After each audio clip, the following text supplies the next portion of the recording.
Assalamu alaikum. So today I wanted to vlog my journey to Houston from Kuwait, mainly because my son asked me to do it. So here at the airport now, I've checked in, and now my flight to Doha in Qatar is in about an hour and a half. So I'm going to have some breakfast, inshallah. This is my second trip to Houston in about a month. So here the journey starts at gate 22 in Kuwait airport. So the main challenge with this flight is it's right at the first prayer of the day, Fajr. So you have to pray on the plane. I don't really like praying on planes these days because they don't let you stand up anymore. They made it a policy in most airlines anyway, even the Middle Eastern ones, that you've got to sit down, do your prayers in your seat. But you can see the sun comes up so quickly once you're on this flight. Something quite therapeutic about the morning sun as it rises. So it was a very quick flight, less than an hour, or just maybe an hour, landing here in Doha. As an engineer, I love these takeoff and landing shots, because you can see what's going on with the plane, with the flaps, with the landing gear. I just think it's something we all take for granted, but it's a real marvel that it works at all. Amazing. Alhamdulillah, so just landed in Doha. That was a 1 hour 20-minute flight, very short flight. The next flight now is 16 and a half hours. Subhanallah.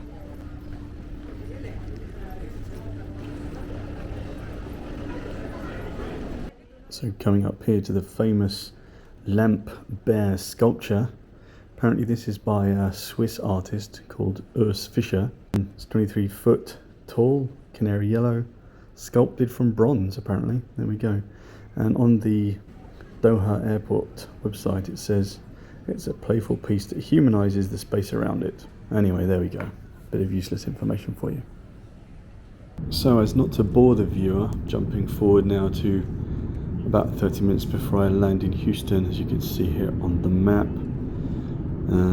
Yeah, I didn't want to add extra video of me getting on and off planes for the whole of this video.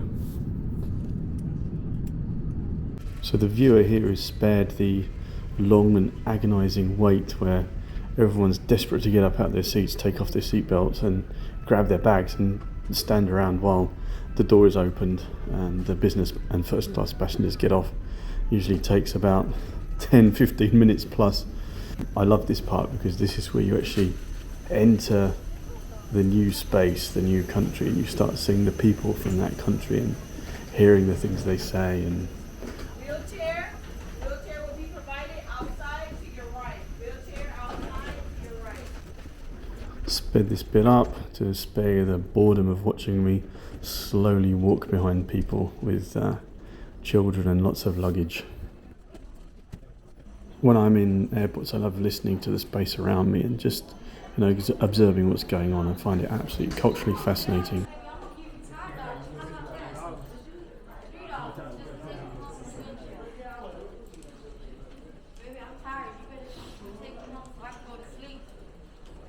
There you go. Welcome to the USA. I don't know. It's a bit of a dreary airport. It's not a particularly bright and exciting place. Welcome to Houston there. Just coming down the escalator after having gone through immigration here, going towards the baggage claim, which was jam-packed. I didn't have to wait that long actually, which was much better than the last time. I had to wait about half an hour. Here and finally leaving the airport. I was here about a month before, so I knew exactly where to go, but if you don't know where to go, it's not particularly clear. You have to walk all the way to the end of this concourse outside, a lot of people, and when you get all the way to the end, you'll find that's where the taxi rank is.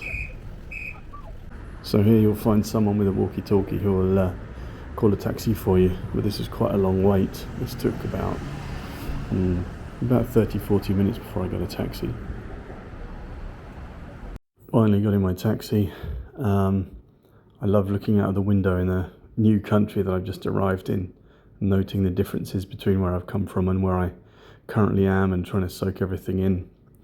Coming up here is something which was really incredible for me, because I rarely see this. Is look at this train. I mean, this is from the start to the end. This is one train. I speed it up in a bit here so that it doesn't get too boring, but this is one train, one locomotive connected all the way to the end. I mean, I don't know how there are locomotive engines powerful enough to pull something like this, but yeah, I don't see this very often, so quite interesting. Finally arriving at the hotel room, hoping that the key works and I don't have to go down to the reception again. This is when I kind of stop and close the door, and then you look at your bags and you think, wow, I just came from one side of the planet to the other in less than a day. And here's the view outside my hotel room, which I quite like, to be honest, because it's so different from what I'm used to in Kuwait. It's always good to have a change. Most hotel rooms have these in them. You can just quickly make a nice brewed cup of coffee in the morning. Their coffee smells amazing, actually. So here we go. Bismillah.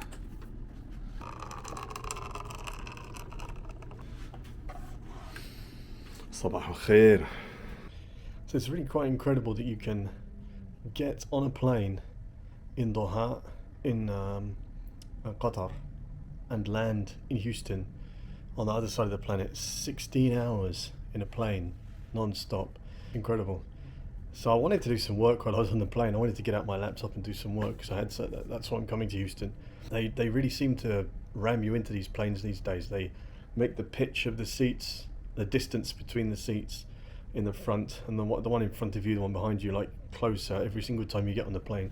I don't know, it just seems that way, and there's just no space. Like I was having one of those wars of domination with my neighbour. I'd put my arm on the armrest, and if I moved slightly, he'd put his arm on the armrest. And when you're eating, you can't move your elbows because you'll disturb the person next to you, and you'll smash all of the plates and spoons and cups off your tray, and then you won't be able to move to pick them up. So I couldn't. I wanted to get my laptop out and work, but it was really difficult to even, do that. Plus, some of the things I'm doing are, confidential, and I don't know who the guy is next to me. Maybe he's working for one of my competitors. So I did some reading and tried to sleep as much as I could, catch up with sleep. Then when I got to the hotel, I've realised I'd forgotten to buy a power adapter. All my plugs are like the British style 3-pin plug. These are the American plugs. All the plugs I have are like this. I went to the pharmacy across the road. They didn't have one. They didn't have an adapter. So I asked the guy, where should I go? He said, try going to Target. So I walked to Target. It was about a 10-minute walk. Anyway, when I got there, quite a big store, no adapters. I walked around several times, no adapters. So I went back to my room and I just went, you know what, I'm going to go to sleep. I'm exhausted. Slept for about 10 hours. I got up, went to the gym, had a couple of calls. Now I'm going to go to the technology centre for my company, Baker Hughes, here in Houston, and try and get some work done there. First time ever being in a Tesla. I was quite impressed. And this gentleman, Mr. Trenton, he was also very polite and pleasant. This is the facility I came to visit. I do enjoy coming here because I always learn a lot from the people here. We're all very professional, extremely humble and knowledgeable. So the meetings I had were quite proprietary. I can't really share any information on that, but we did go out to this Houston Rockets game. Bit of American culture for me as well. And they were playing the LA Lakers, who I believe are quite a famous team. LeBron James, I think, plays for them sometimes. He was there, but he wasn't playing. So that's it, the workshop's finished. Everything went very well, alhamdulillah. Now just packing. Got my flight at 6:45 this afternoon, or this evening, inshallah. So I just need to get packed and make sure I'm at the airport on time. Okay, time to say goodbye to Houston. So all packed and ready to go. So the rain started coming down as I was leaving Houston, which was great because I don't get to see much rain in Kuwait. Nice run up to the airport, not much traffic, which was nice.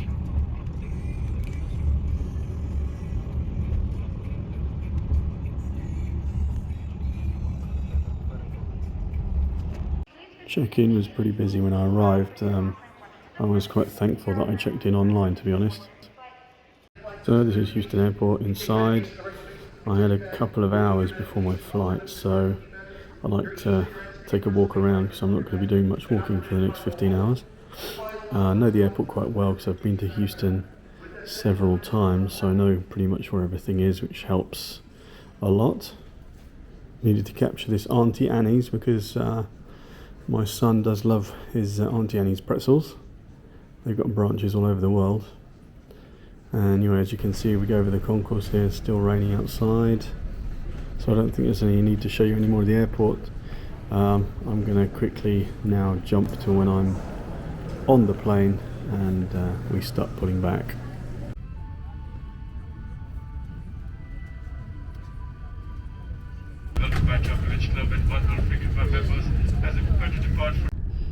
Airplanes really are a modern engineering marvel. I've got such an appreciation for the engineering that goes into them. The electronics, the mechanical aspects, the design, it's just, just the landing gear going in and out, how much testing and redesign that must have gone through. It's just tremendous. Here we are about 10 hours in, just going over Spain. And again, demonstrating my interest in landing gear by filming the approach here to Hamad International Airport in Doha. Incredible.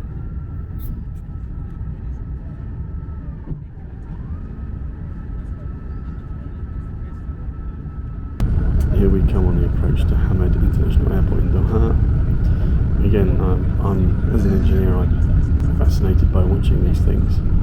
I love these cameras. I think it's just brilliant.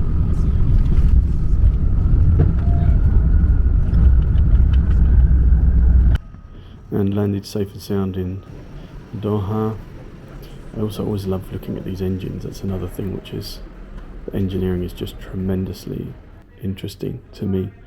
Now I have to find my next gate for my next flight, and I think here I'm in the east part of the airport, if I'm not mistaken. That big yellow teddy bear is in the south side. This is on the other side of the airport. I found some interesting stuff down here which I've not come across before in Doha Airport.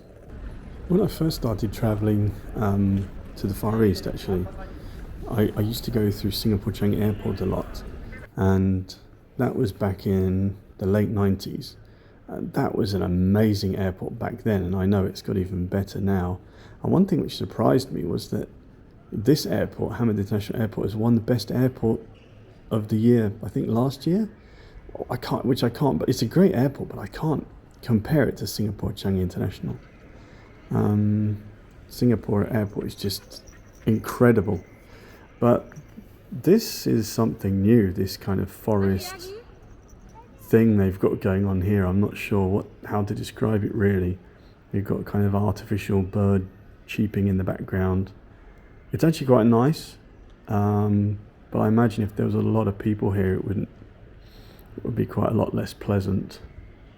Today the airport was quite quiet, but when I was going out to Houston, it was absurdly busy.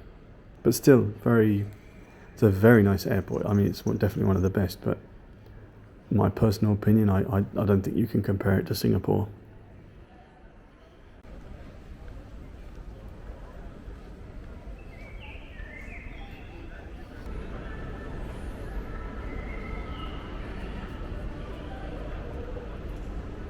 So there's plenty of places where you can sit down and relax in this artificial forest.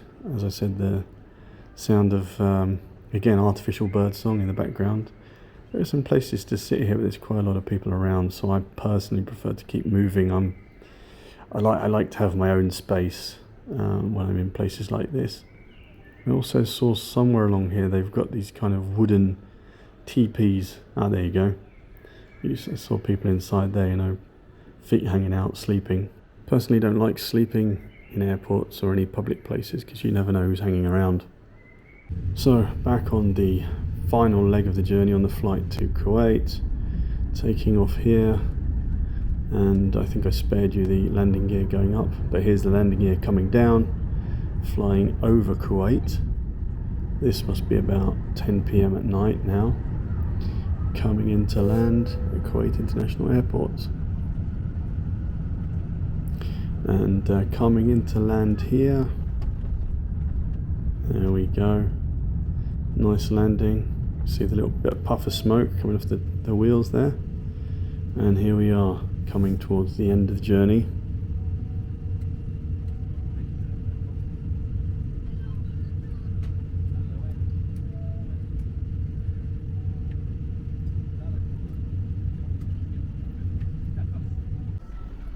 So for the last time on this video at least, here is me disembarking from a plane into Kuwait and navigating myself down towards customs, towards immigration and then customs.